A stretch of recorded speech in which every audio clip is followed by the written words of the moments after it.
What's up, everybody? Welcome to Podcast Now. I'm Alex, and in this video I want to talk about the Killzone 5 for PS5 rumors and all the talk that's really been around, I guess, since the springtime that I've completely missed out on. Now, when I originally had thought of doing this video, I was looking at some of the games that I'm into or games that are popular, and I was thinking, okay, what's a game that I haven't yet covered that there could be like another title in the entry, coming in the next couple of years?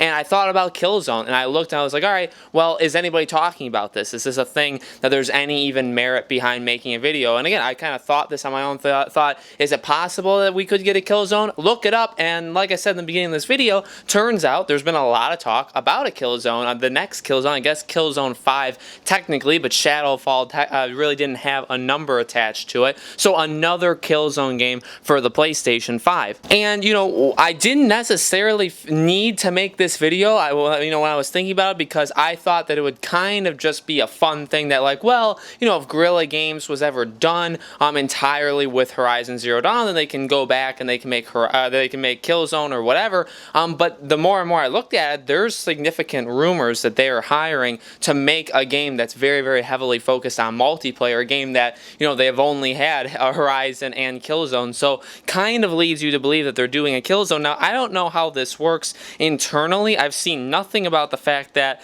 is this studio two studios? Is there two of them? Not just Guerrilla Studios that have made Horizon, because we also have had rumors and pretty much confirmation. And I think just generally what people want is that Horizon Zero Dawn 2 is happening. There was an actress that confirmed that the game is going on and that it's going to be way, way better even than the first game, and she had said that a couple months ago. So, I think even before that, with the success that Horizon had 2 years ago, that game blew up. That game easily has become one of Sony's, main titles. When we went into the PS4, let's say, when we went into the PlayStation 4, you can think of the icons of PlayStation. You think of Joel and Ellie. You still thought of Kratos. You thought of Nathan Drake from Uncharted. A lot of those, there's still some of those that are around, and some of them aren't around anymore. Uncharted is done. Infamous even is pretty much finished. I mean, Sucker Punch could go back to that, and we'll talk about that in future videos. But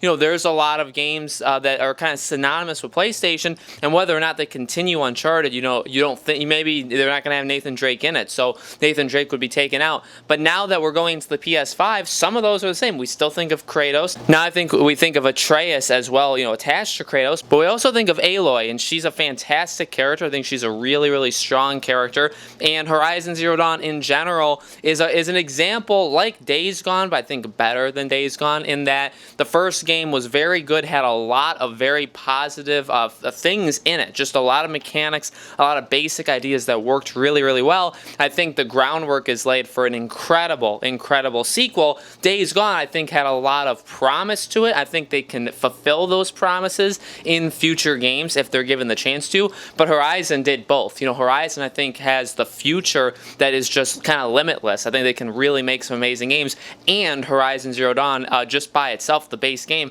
is such a phenomenal game. There's really this is the point I'm trying to make. There's no point to make a Killzone. Killzone has always kind of been that game franchise that people have seen. It's been around. It's been supported. It's been, it just keeps coming out. But do people really care? And here's the thing. I'm a massive Sony fan. I love PlayStation. I only had the PS3. I have the PS4. My girlfriend had the Xbox One, so now I technically own both. But I bought the PS4 day one. I'm buying the PS5 day one. I'm a PlayStation fan. So don't look at it as me kind of bashing their IPs or their first-party games or anything like that. And Killzone, to me, I actually think I like it more than the vast majority of people. I think it's a solid game. Killzone 2 is a really, really good game. Killzone 3 I actually really, really liked, and Killzone Shadowfall was decent. It was not a game, it was a game I thought could be the first Killzone game I truly super loved, because I haven't loved Killzone 2 or 3. But when Shadowfall came out, that was the game I actually bought before the PS4 came out. Remember back when the PS4 and Xbox One were coming out, some of the games you could actually buy them a few weeks in advance and actually have the copies at home, and I did that. I bought Shadowfall around a week and a half before the PS4 even came out, and so I just had it. So it was the first game. It was the first AAA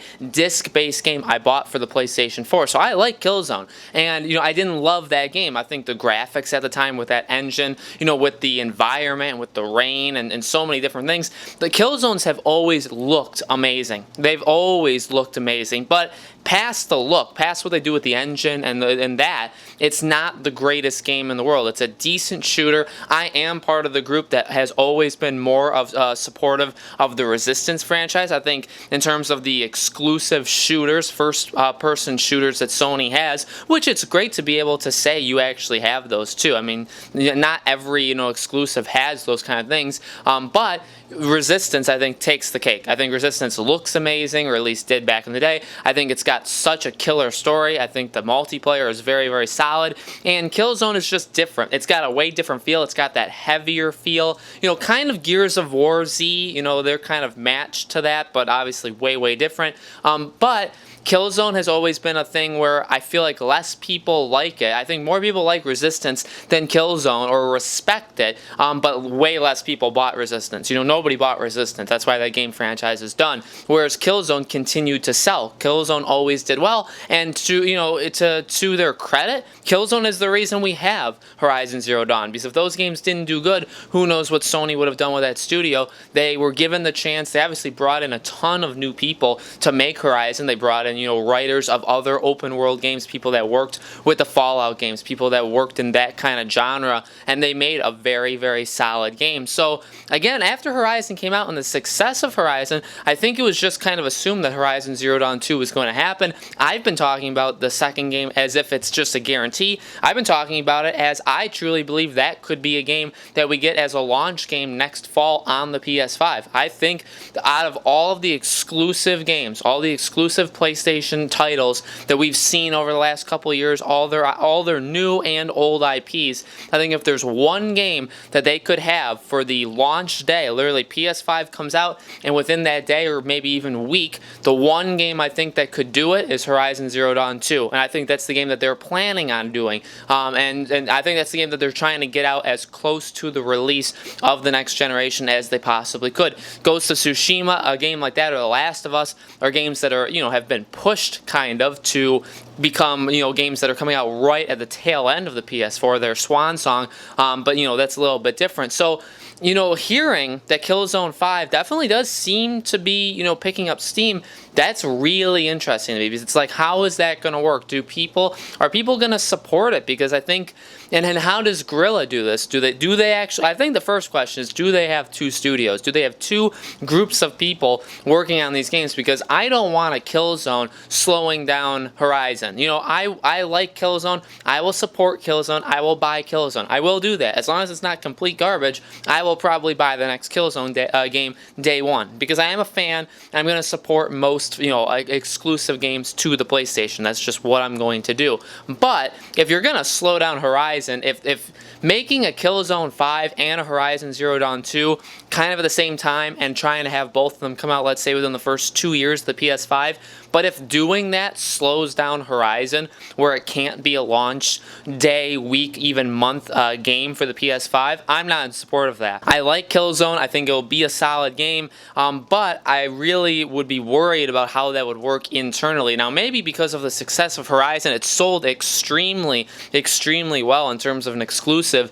Maybe the studio's grown. Maybe they're able to have two different teams working on things at the exact same time, and they're able to do that. Maybe they have most people working on Horizon Zero Dawn 2. Maybe that's almost done. It kind of should, if it's coming out, say, next October, it should be getting into those last, that last phase, because it's the last year of development. So maybe they have that, and they have people working on or starting to work on Killzone. A way you can kind of tell about that as well is those job listings. The same job listings that give people the idea that there could be a Killzone is also something that you look at and say, okay, well, we know that's a little far off, because you're not hiring people to work on these engines, work on, the actual coding of making an online, leaderboard system, and literally like how to craft an online experience. You don't hire those people halfway through the development. You're hiring them because you're kicking it off. So if they are making a Killzone 5, which could very well be possible, I think it's more likely that Horizon is almost done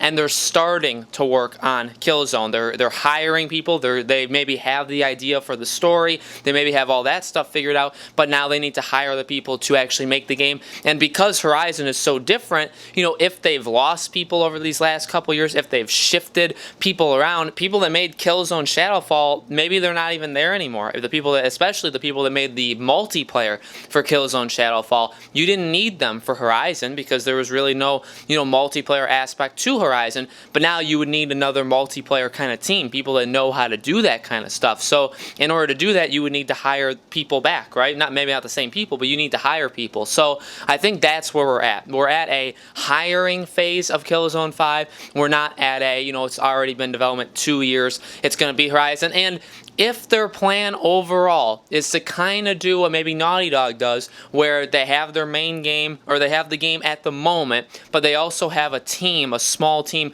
working on whatever comes next so that there's not like 5 years in between them, there's like 2 or 3, that's fine. If we get Horizon next fall, and then they make a new Killzone, and then they make Horizon Zero Dawn 3, I would truly be okay with that. I think we're at the point with that, with Naughty Dog even, where I don't expect The Last of Us Part 3 after Part 2. I expect Part 2, I expect a brand new IP after that, and then I expect The Last of Us Part 3. So I'm expecting The Last of Us Part 3 in 2 games rather than back to back. And maybe that's how Guerrilla's doing it too. They want the game that did very, very well, a game that they definitely want to do more with in Horizon. They make a second one, but then they want to go back to Killzone, or Sony wants them to go back to Killzone. They make Killzone, and then maybe they go back and forth between those 2 franchises. I wouldn't be mad about that. I just don't want Killzone kind of going into Horizon's territory. But guys, what do you think? Are we getting a Killzone 5 for the PS5? I do think so. I think it's going to happen. I just feel like it's way further out than maybe people think. But let me know what you guys think in the comments below. Make sure you guys subscribe to our YouTube channel, Podcast Now. Hit that bell icon so you guys know when these videos go up. And thank you, as always, for watching, and I hope to see you on the next video.